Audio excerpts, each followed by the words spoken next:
kan waa qodobkeennii labaad maanta aan kusoo qaadanayno qubanaheena maanta maalinlaha ah waa maaragta bisha ay tahay 8 Febraayo 2022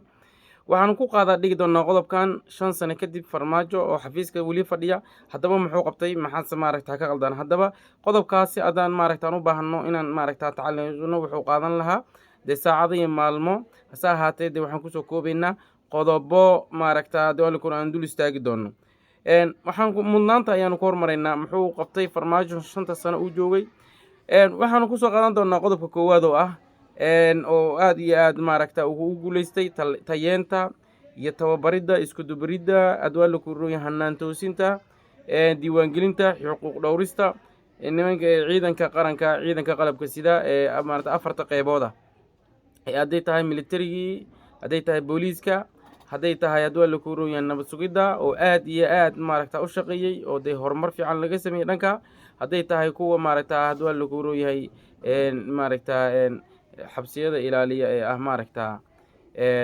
dhaqdoonta xarunta afarta qaybta afraad asluubta loo yaqaan marka afartii qaybood oo ciidanka dhan walbaba waa ku ammaanayaan farmaajo inuu habeeyey uu nadaamiyey oo de dariska ugu yaraan dariskoodii la hagaajiyey kabahoodii la hagaajiyey awal waxaa la arki jiray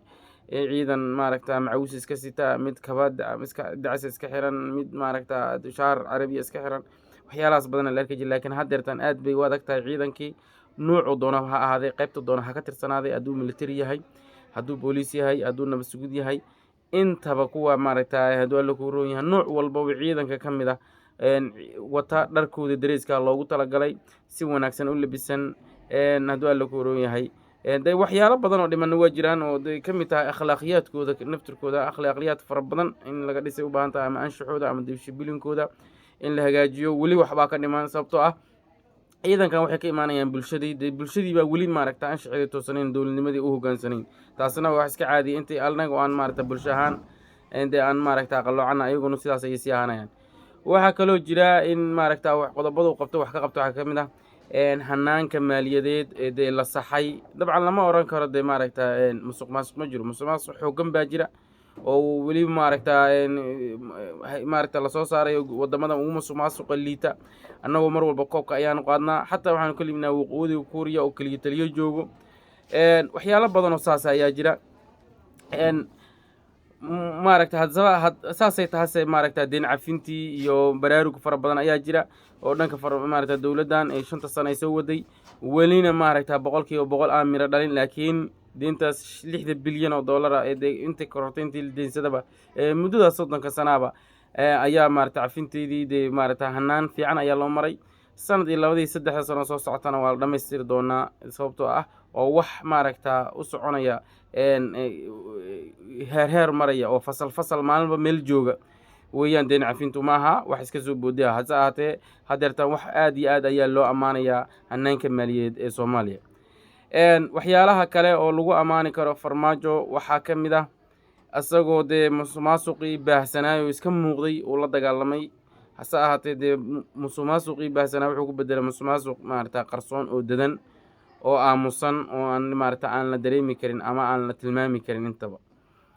waxyaalaha maaragta adwaa lagu roon yahay uu wax ka qabtay waxaa ka mid ah de magaaladii muqdisho oo maaragta nabad soo noqonaysa qaraxdii sii yaraanaya dabcan de faataxa kuma imaan de maaragta halkaana waa qodob wanaagsan isaguna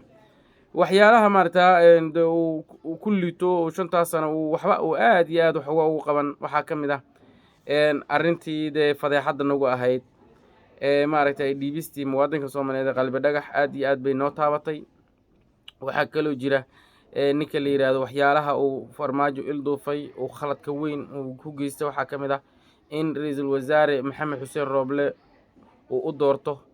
inuu ra'iisul wasaare noqdo xil gaarsiina halkaana aad iyo qodobkaana waxa weeyaan waa qodob uu ku fashilmay aad iyo aadna waa qodob la tilmaamayo aadna noo taabtay maaragta hogaamin haday tahay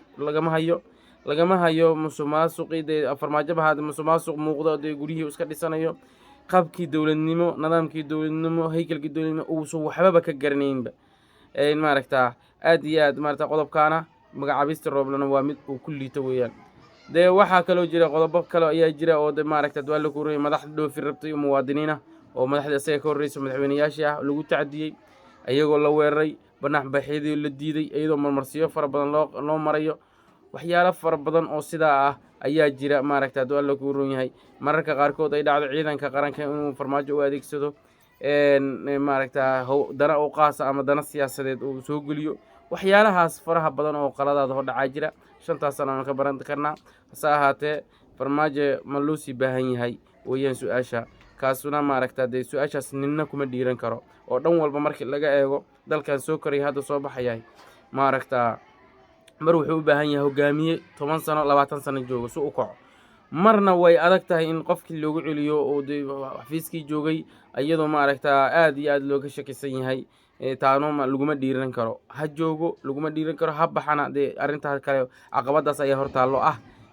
hogaamiyaha dalka waxa wax u qaban karaa inuu joogo 10 sano 15 sano oo dhowr teeram oo soo laalaabto hase ahaatee farmaajo waxyaalo badan dee waa soo tilmaanay oo ku guuleystay waxyaalo badan dee waa ku guul daraystay intaa dee cid walbana waa ogtahay akhyaaray kilibkeennii maanta intaas ayaan kusoo gabagabaynaynaa fadlan sii gaarsiiya qolalka sii shargareeya mahadsantiin